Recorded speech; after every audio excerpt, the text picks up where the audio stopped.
आशा करता हूँ आप सब बहुत अच्छे होंगे। मेरा नाम है सिद्धांत अग्निहोत्री।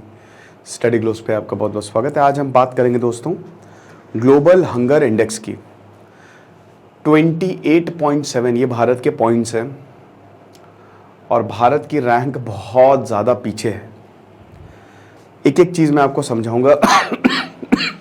चलिए बात करते हैं। NLP का जो हमारा शानदार कोर्स है, परसों इसकी लास्ट डेट है, तो अब हम फिर से बैच को बंद करेंगे। आपके कहने पे हमने बैच खोला, तो जिन्होंने नहीं लिया वो ले ले। 450 का कोर्स है और एक एक चीज़ आपको याद हो जाएगी। जो भी आप पढ़ेंगे 100% written, memory enhancement. Psychologist doctor Mayurika Das class लेगी।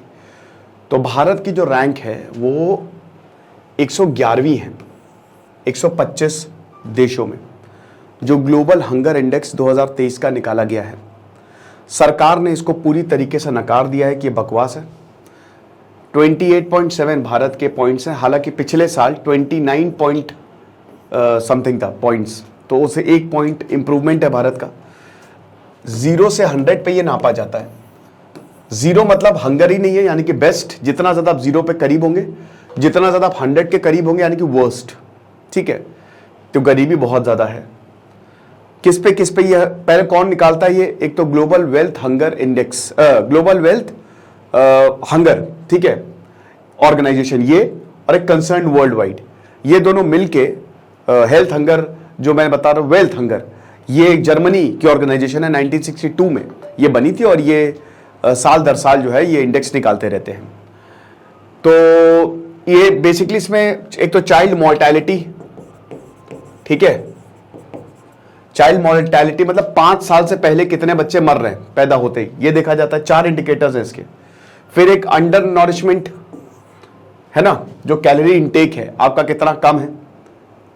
फिर उसके बाद चाइल्ड स्टंटिंग की 5 साल तक का जो बच्चा है या उसके नीचे का वेट के हिसाब से हाइट कितनी कम है। और फिर चाइल्ड वेस्टिंग, उल्टा होता है इसमें चाइल्ड स्टंटिंग का, कि हाइट के हिसाब से वेट कितना कम है।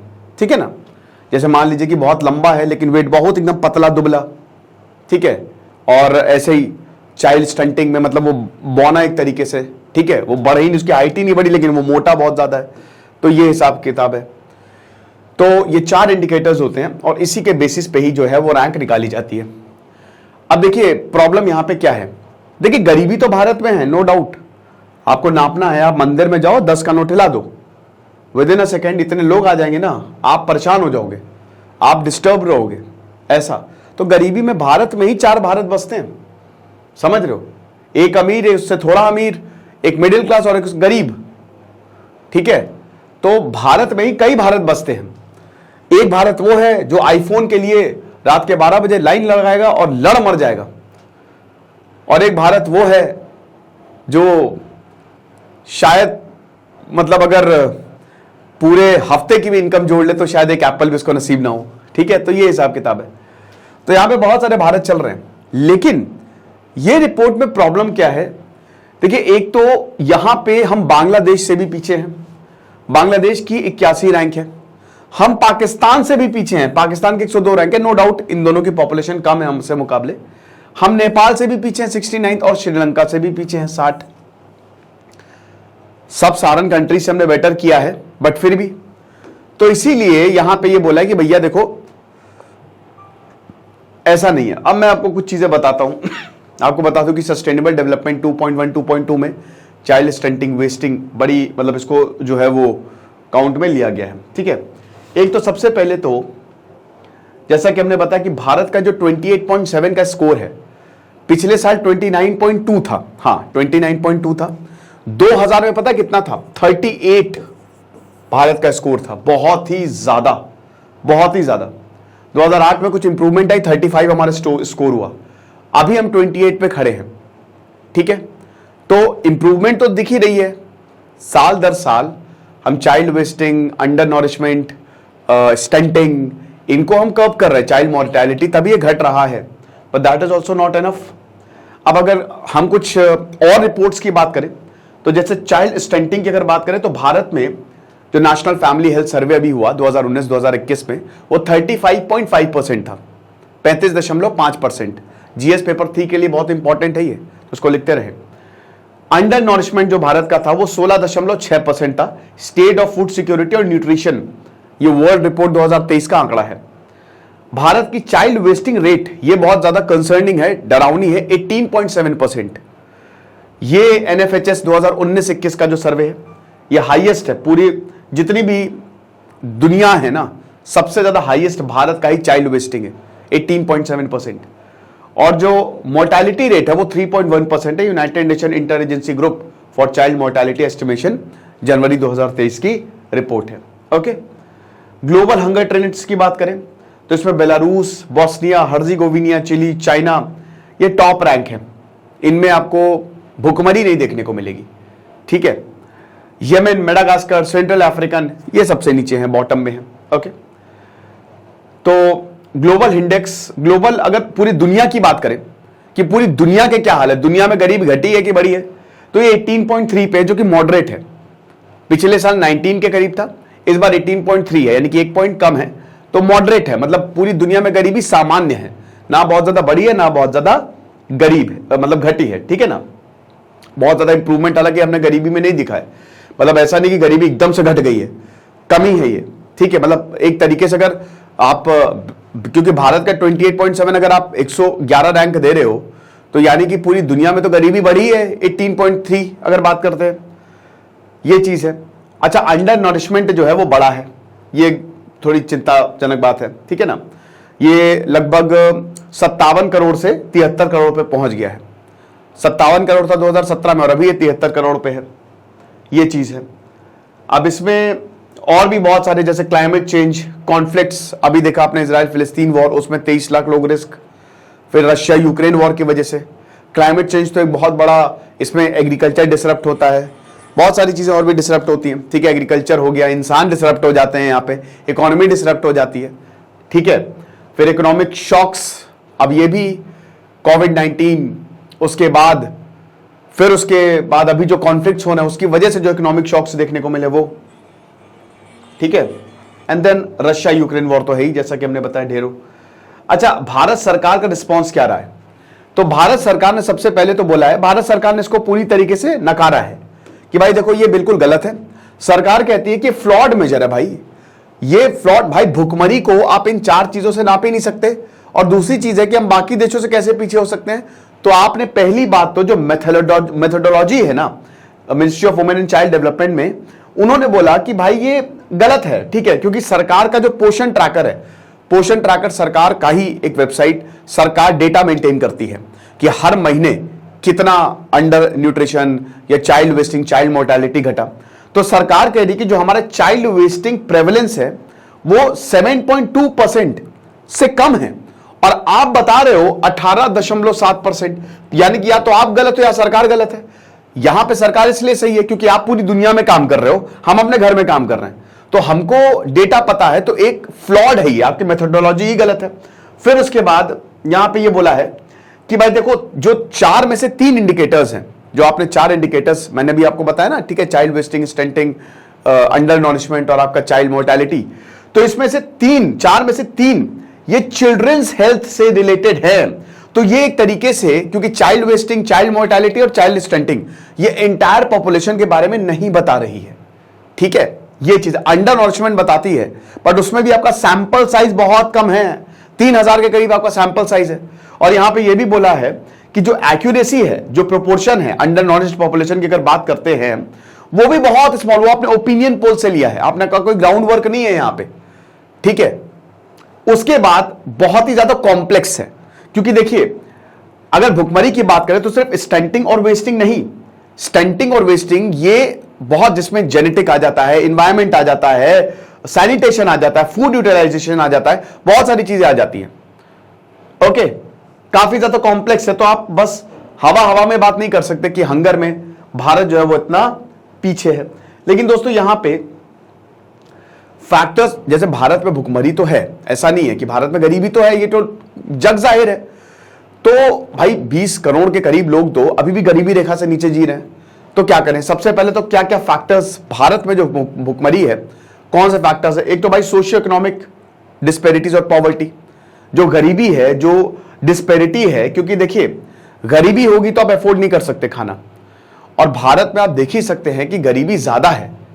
मैं दोस्तों अभी मेरे बगल में एक सरदार जी हैं, है ना, वो बेचारे मतलब अपाहिज हैं और वो पेड़ के नीचे बैठते हैं।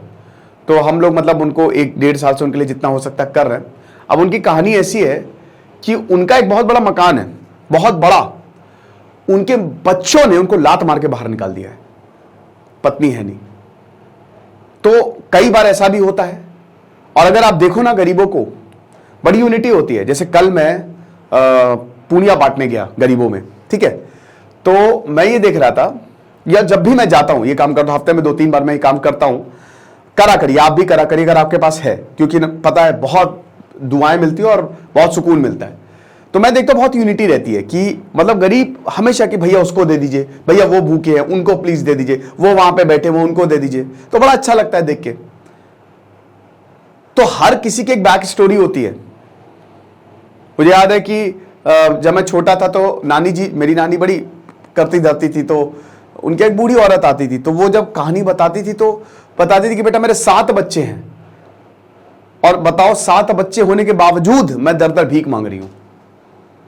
ये हिसाब किताब है। तो सोशियो इकोनॉमिक डिस्पैरिटीज और पॉवर्टी एक बहुत बहुत बहुत बड़ा, क्योंकि गरीबी होगी तो फूड कंजम्पशन कम होगा। फिर उसके बाद हिडन हंगर। आपको पता है ना, भारत में अगर आप भी बहुत खाना खा रहे हो तो आप देख लो उसमें माइक्रो न्यूट्रिएंट्स कितने हैं। खाना खाना लेकिन न्यूट्रिएंट्स का ना होना, इसको हिडन हंगर कहते हैं।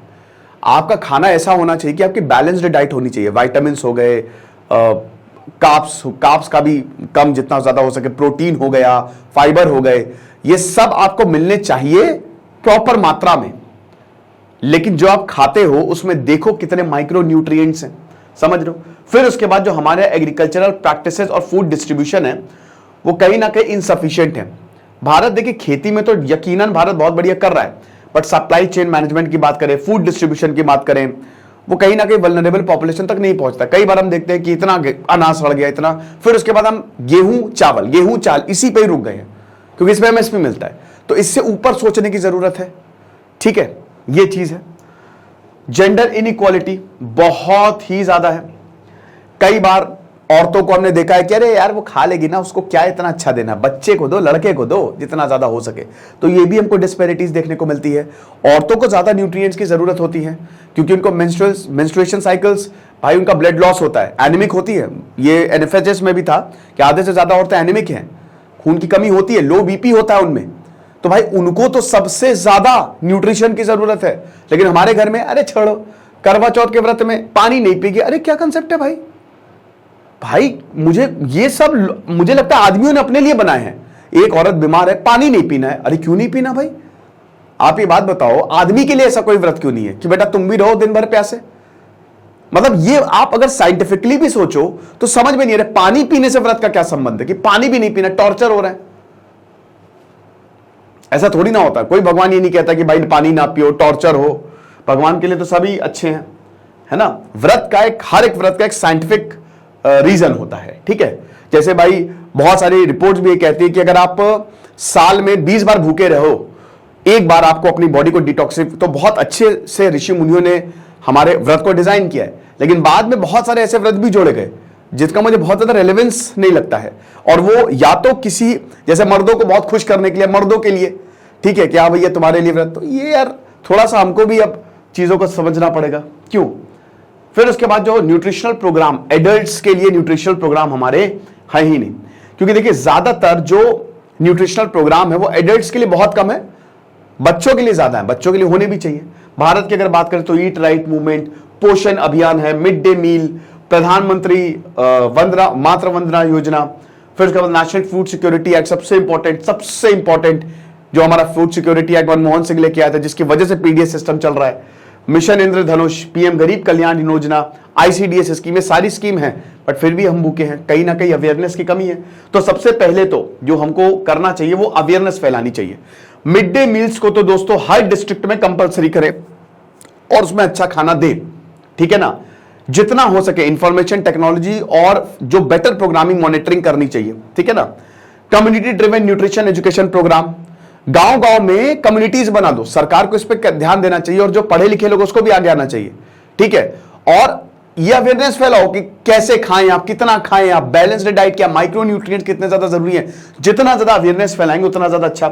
पीडीएस एनहांसमेंट होना चाहिए, पब्लिक डिस्ट्रीब्यूशन सिस्टम, ताकि ज्यादा से ज्यादा ट्रांसपेरेंसी हो, अफोर्डेबिलिटी ज्यादा से ज्यादा हो। बहुत जो गरीब है वो नहीं खा पा रहे तो पीडीएस के थ्रू उनको खाना मिलता रहे, माइक्रो न्यूट्रिएंट्स मिलते रहे, अच्छी बात है। फूड वेस्टेज को हमको कम करना है, कुछ भी हो जाए, हंगर को रिड्यूस करना है, ठीक है ना। तो इसमें जैसे कोल्ड स्टोरेज फैसिलिटी है, हमारे यहाँ जो warehouse facility, cold storage facility में भी कई बार चीजें सड़ जाती हैं और इतनी अच्छी नहीं है, ये हमको मानना पड़ेगा। एफसीआई को इसके लिए काम करना पड़ेगा, बट उसके लिए सरकार को भी काम करने की जरूरत है, ठीक है ना। तो ये चीज आपको बता दूं कि जैसे अगर भारत बहुत शानदार इंफ्रास्ट्रक्चर डेवलप करे तो वो समझिए 200 मिलियन टन ऑफ फूड, लगभग 14% जो हमारी फूड सप्लाई है वो बचा सकता है, ठीक है।